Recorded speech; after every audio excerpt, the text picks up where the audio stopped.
Meanwhile, back at Clank's trailer. Clank should have been back Why by does now. Clank's What could trailer be has taking two him so TNT long? boxes near it, like right attached to it? Is that in what his he does if contract. negotiations don't go well? He blows up his enemies. Anyway, Also, the point yes. is the Tyrannoids are attacking, so we need to deal with that. An God, ambush. You see, Clank had a very specific set of demands in his contract, and it involved having explosives by the trailer, just in case he needed to defend himself. Strictly for defense. Of course. Anyway, this is the game basically having you having a section with just Ratchet, so having to deal with the consequential platforming, you know, without in Clank. And of course, this will also be the moment where a couple of the rooms do have sections where you'll need to return with Clank later on in the future to get some extra collectibles. The cool thing is that since it's Holostar studio, properly called like that. That also means that you know, it has a bunch of scenographies for, you know, different types of movie genres. Yes, Jova? It's always been something I've been a bit iffy on. Like, on the one hand, I get it. The point is to extend the playtime of a game. I've just always had a bit of a weird feeling about platformers that kind of tease you with, oh, sorry, you can't go here yet, but you have to come back to this level later, basically. Okay, and I will say this, at the very least for a section like this, for example, it doesn't have any particular, you know, extra conditions attached to that. You just need to replay the level with the new stuff that you acquired. This is nothing that is too new, so the franchise is not as dickish as the the Platinum Vault from the second game in that section that I mentioned actually was. It's more of it will be more of a problem if it was something like already an existing mission that requires also, you know, all the patience and skills to be put in, and then you'll have to replay even that, like say the Earth Shapers escort mission, you know, in Fractured Hill, in Spiral 2, where, you know, you can only complete it 100% only after you acquire the headbutt maneuver, you know.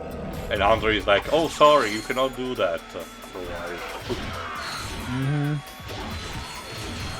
Anyway, yeah, I'm taking this chance also to finally level up the suck cannon just so that I can get that out of the way. Again, as you can see, it's more versatile than it was in the first game, but I don't care. A lot of my arsenal is better anyway to deal with things, so... Hey! I think Up Your Arsenal might, I feel, have the best balanced arsenal, for lack of a better term. Again, I'll admit, it's a bit hard for me to remember a lot of the games in between the original trilogy and Rift Apart, but I definitely feel like Up Your Arsenal had the best balance to them. There's a lot of quantity for sure. I genuinely really like pretty much almost all of the weapons that you get in A Crack in Time.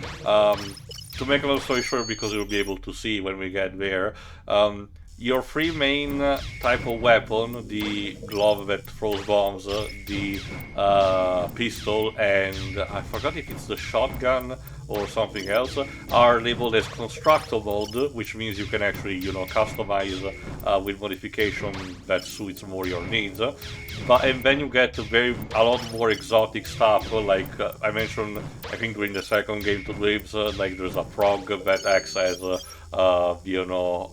giant sonic weapon, you know. There's of course the everyone's favorite Mr. Zircon, which we'll get to see very soon. The Groovytron, for example. So again, there's a lot to like in that. Very strong system this one is. I think it's like 3 locks.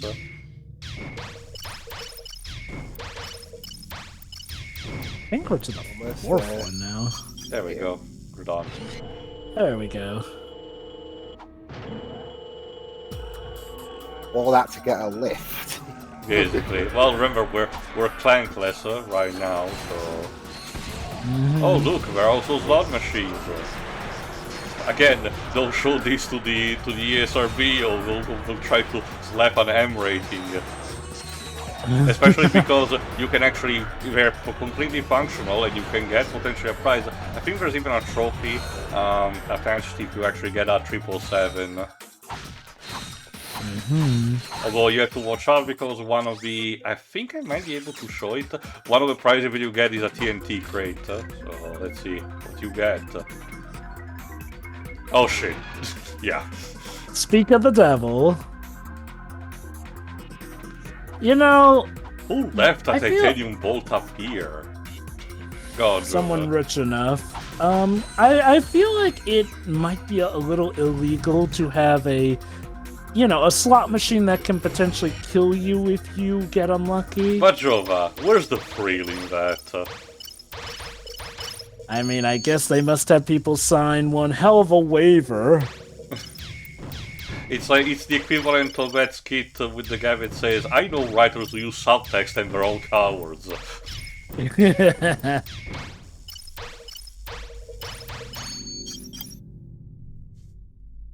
It just fits that the Hollywood studio has better security than a lot of the Empire strongholds of Dr. Nefarious. Yeah, the Aquatos base did have hacking tools, but Skidd actually took care of those, so we don't really know how complex they were. So true, yeah, but I guess my point is every hacking minigame has been relatively easier compared to the ones at the studio, so it's just a funny thought. It's like how people joke about it's probably easier to break into Fort Knox than in the Disney Vault. Yep. Although I wonder, what would be the hardest thing to break in, the Disney Vault or the one where the Coca-Cola company keeps the formula?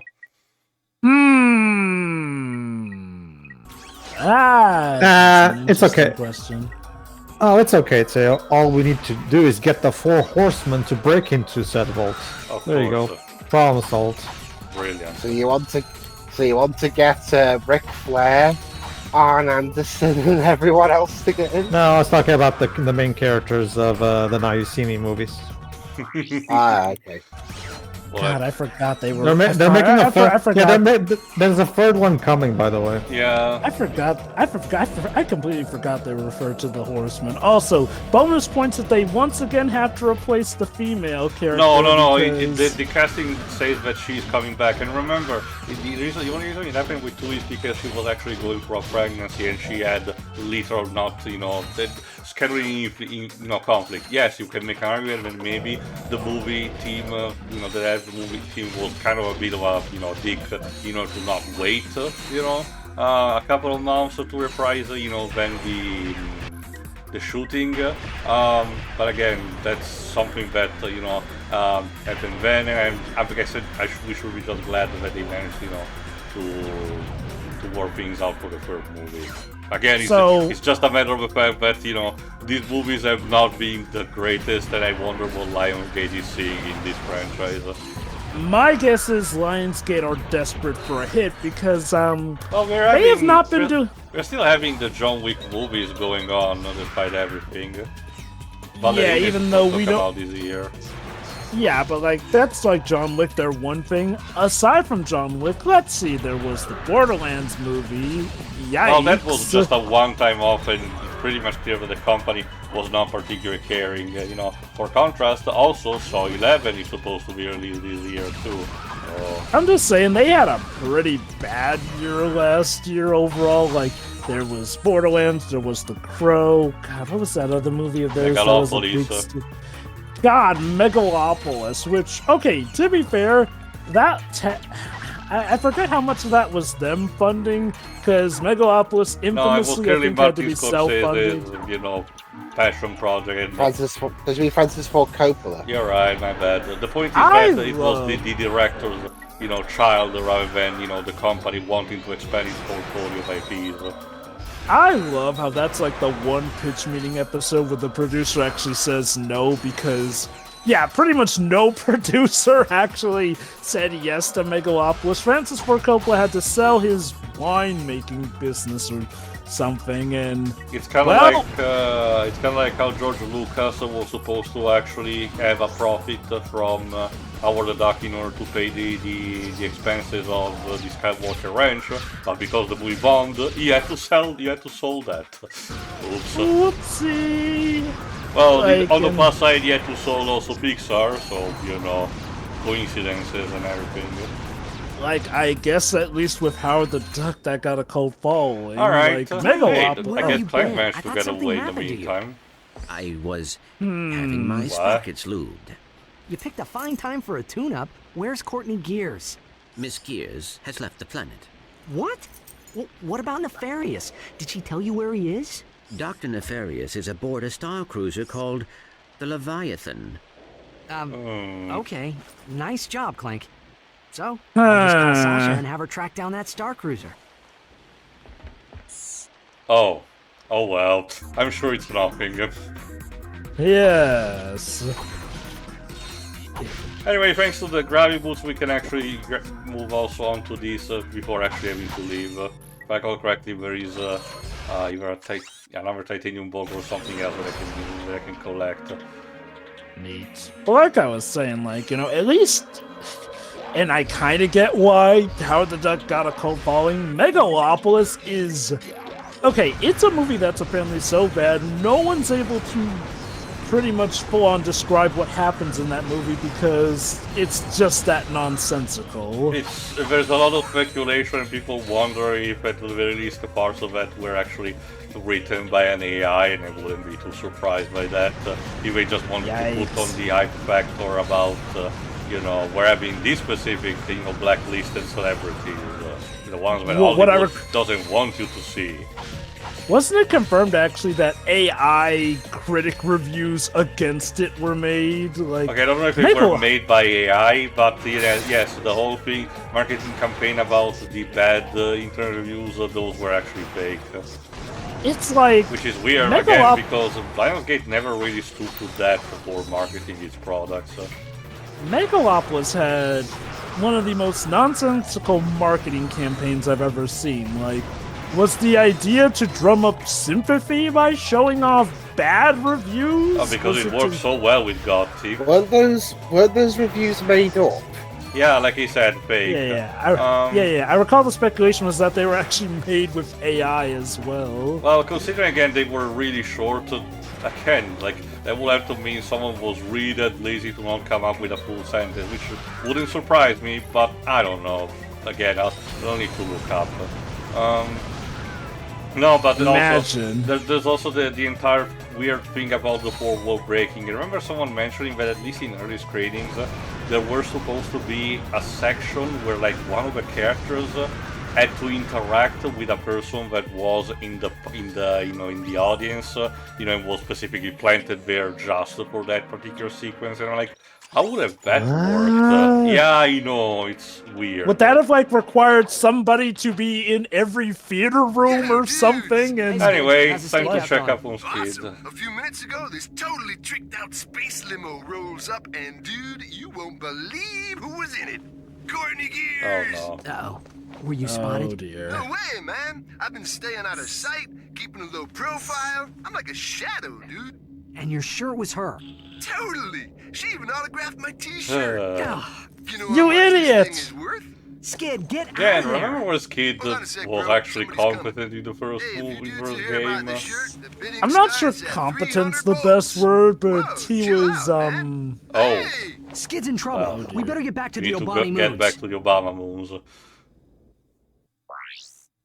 My point, Joe, is that, okay, even if we want to take the angle that might not be so intelligent, he was still, a champion, racing champion of the hoverboard, Sure, you can make an argument... He was street smart. Oh, you can make an argument of saying, dumb sport player, but he's good at the sport, but otherwise he's basically the brain of a brick. But he did not give me that kind of impression in the first game. I'm sorry.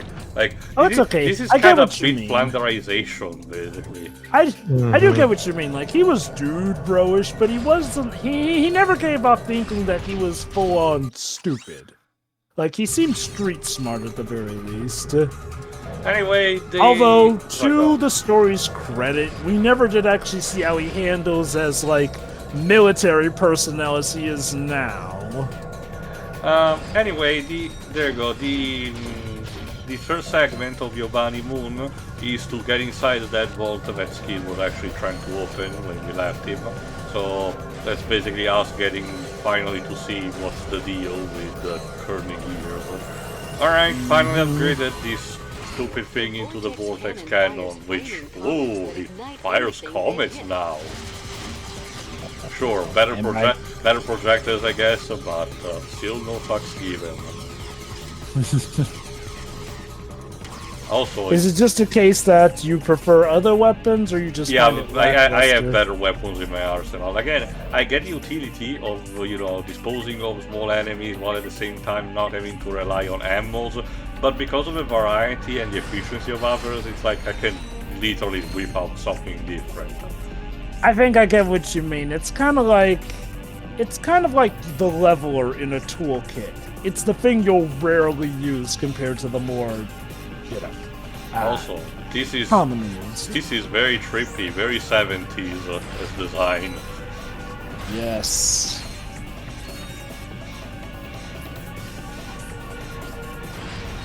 I hope YouTube likes this kind of light show compression, because I wonder. I hear ya. Honestly, what YouTube seems to like for compression seems to change like the season.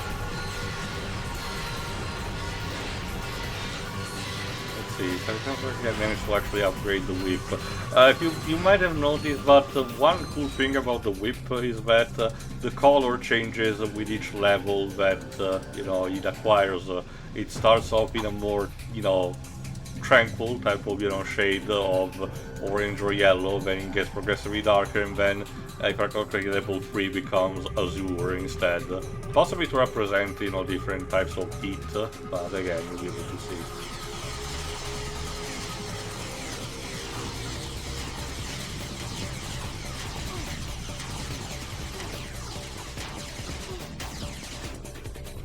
Go. This is the testing laboratory for the Biobliterator. How do you know that? Let's see what Nefarious has been up to. Whoa! Like I never knew you were this kinky. Alright, Liz, we're talking about bone torture. Okay, I'll zip it. He's into it. However, it's not about killing him. It's about robotization. Yeah, basically what Robotnik wanted to do all these years. It seems that Nefarious has found a way to do it. Oh, Jesus. You need to check your lenses, Clank. You got something in there. I'm more surprised that did not send off warning bells in Ratchet's mind. I think you'll enjoy being a robot.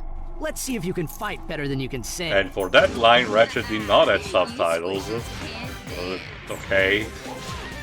And yes, for the fight, we take place in where she shot her music video. Complete with her backup dancers when we need to deal with her. I don't get this. Courtney, you can teleport them anywhere. Why not teleport Ratchet into a holding cell where you can restrain him? Non-villain stupidity. I mean, we're pretty much doing all the cliches. Alright, let's see. Okay, I'm also using the mini turret, but yeah, as you can see, Courtney also loves to do this energy boomerang kind of move. So I'm thinking, okay, let's finally also test the shield weapon, but I really don't particularly care, the reflector, and see if it actually can do something about it. See?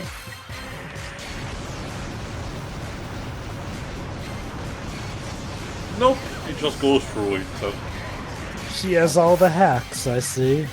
It's like, I guess it works mostly on, basic projectiles rather than something that specific for a boss fight.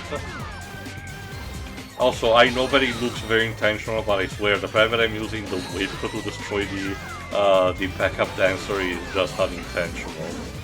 Laser piss!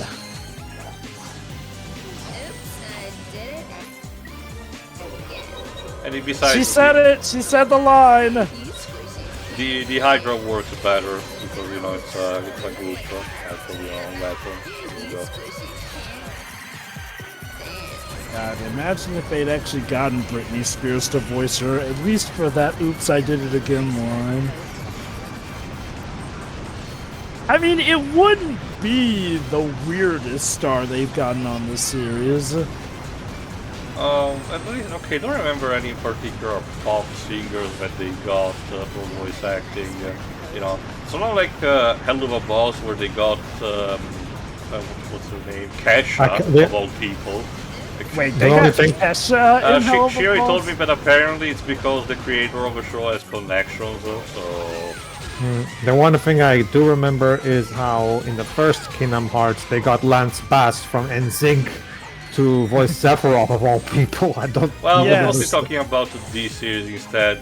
There's a bit of a discourse to be made about the movie, unfortunately, where not in the English dub, as far as I know, but in all the foreign dubs, including mine.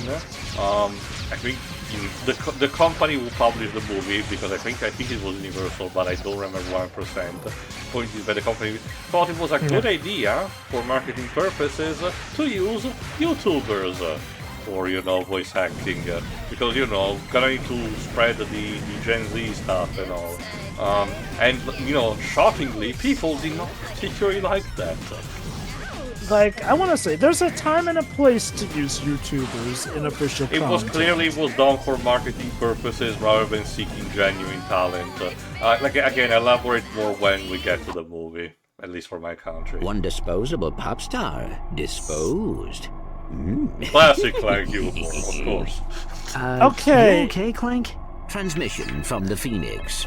That's not Located answering the Nefarious' star question. cruiser. It's refueling at the Zeldrin Oh, star. no, that's answering the question. Qwark is Just for already a on his way completely there. wrong answer. It might be a trap. I think Courtney Gears was setting us up.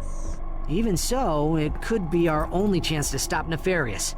We'll meet Qwark at the starport. Be careful, Ratchet. Come on, Clank. We'll come back for Skidd later.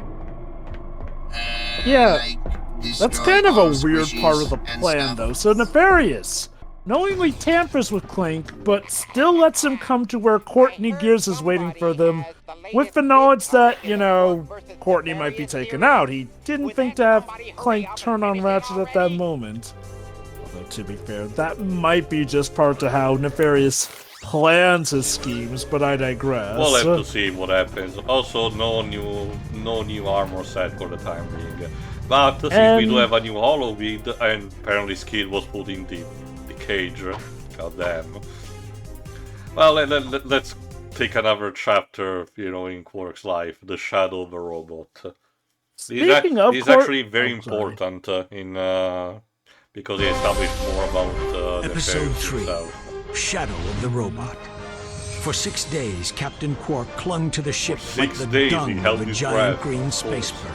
Finally, the ship arrived at its destination, a secret robotic laboratory on planet Magmos. Drawing on his mastery of the ancient art of disguise, Qwark slipped into the laboratory completely undetected. Somebody order a pizza? Qwark's plan was flawless, Sure. but unbeknownst to our hero, his every move was being watched. The famous Captain Qwark couldn't possibly be this stupid. Could he? Even drooling imbeciles can achieve success in certain fields, sir. Mad science, for example. Shall I have him annihilated, then? Let him come to us. I'll have a special surprise waiting for him. Oh, he definitely went to the James Bond villain school. Pretty much. Again, considering Qwark himself is supposed to be kind of a take, apparently, of Flash Gordon, again, part of the course. But, yeah, no, speaking of Courtney Gears, yeah, she will kind of vanish from the plot a bit. Well, she's dead, so... Well, more like damage, seeing as, you know, even in future games, basically all footage is kind of basically from the past, the backup stuff that they had. So... I mean, no. I believe that they're... Okay, I believe it's in Deadlocked where they definitely confirm that she's still alive, basically. And heck, even in A Crack in Time, there's that one character who says that, you know, she still is technically working for Nefarious. It's just... Yeah, that's the weird thing. The series seemed like it was hinting she'd come back at some point, but no. Mentions at most, and I don't know, it kind of feels like a bit of an anticlimactic end, seeing as how she seems to be one of Nefarious's more, up there mooks. It's also because we're reaching the 2/3 mark of the plot, you know, so we kind of have to start, you know, properly having to deal with things. And there's the fact that, as we mentioned, the game itself was kind of rushed, so... Also, the series cannot seem to decide whether or not Nefarious actually was, into her or not, essentially. Like, sometimes they treat it like so, other times not as much so. Well, Lord knows. I like to believe that it was a case where, you know, might, you know, but secretly was not particularly caring, so... Possibly. Also, this sequence is kind of annoying because you have to defeat all of the bombers before proceeding. It's everyone's favorite platformer, Troy. Sorry. It's everyone's favorite platformer ploy. Defeat every enemy in the room before you can proceed. But yeah, no. Again, like, and I get that, and I get this game being a bit rushed. Like, sure, for the most part, we can just assume she's dead here. I just find it weird that they never brought her back with all the hintings and whatnot. Honestly, considering I don't particularly care about bringing back her character, I can live without that. Like, out of all the original trilogy, she's definitely not particularly a character that I, you know, care enough to see brought back even in a future game.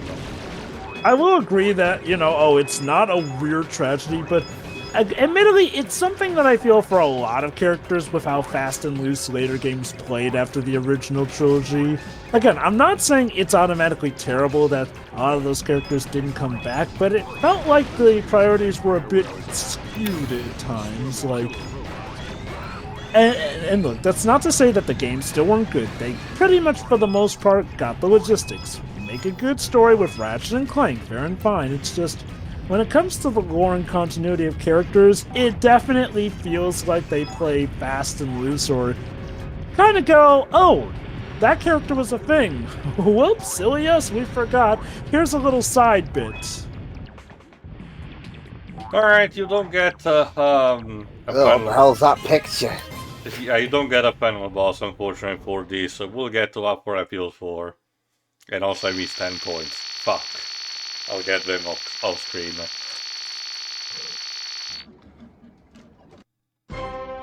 It's over, Nefarious. Never! I am the greatest genius the galaxy has ever known! You're no match for the likes of me! That's rich. I used to beat up geeks like you in high school. You know, maybe I was wrong. There you go, the confirmation that the Captain Qwark was a bully. You know, maybe I was wrong. Maybe this is a deconstruction like the boys. Are we sure that we're the good guys still? Zell's 9th grade biology class. Also this. And yet you created the Amiiboids. Right, you were that freak with the headgear. That's kind of not to mention. Come on, biology is one of the best subjects. So yeah, it turns out Qwark actually did bully Nefarious in school. Yeah. You were 26. What the hell? What? Yeah, he may have been held back a bit in school. I think it's safe to say we've seen the last of Dr. Our Nefarious. hero, ladies and gentlemen. Time to celebrate another job well done. About but that. the danger was far from over. For in defeating one menace to so the yeah, galaxy, that's also another Qwark layer of created things. another, You even think more of that, you terrifying know, Nefarious' desire about revenge on organic life form might be from a conscious type of thing. They decide to willingly roboticize, you know, himself as a desire to, you know, to be more close to robotic life form. No, it's actually more tragic because it was Qwark being an idiot as always, except even more. Jesus. Yep. Qwark created the scourge of the galaxy. It also has the whole thing. You know how Jova all those not even video essays, but those stupid arguments you see online that says, see, superheroes are the real problem because they are the ones who create their supervillains. As a result, they're responsible for all the damage because. There you go. This is one straight example right there. Anyway, tune in for the next part where we actually go to the place where the Leviathan, as it was mentioned, was actually parked. See ya. See ya. Yeah.